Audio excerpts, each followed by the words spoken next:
Good morning, everybody. I'm Pierre Roberge, the Daily Trader. It is August 12th. It is 8:41 in the morning.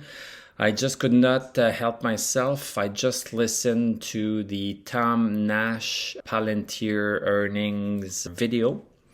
So basically, Tom was commenting on what is happening with Palantirs in terms of the earnings, and the earnings have been great. Let's just take a look at here right now. Pre-market, we are at $24.45, up $2. We are up almost 10%. So if we go for this $24.45, it would mean that we are going to open up right above this resistance at $24.30. And the next resistance that is going to be in play is $25.40. It seems like the stock is really going to shoot up this morning. I just wanted to let you know that. And of course, I'm going to do a Palantir video tonight after 4 o'clock after the close to see what happened during today. So stay tuned for my video tonight.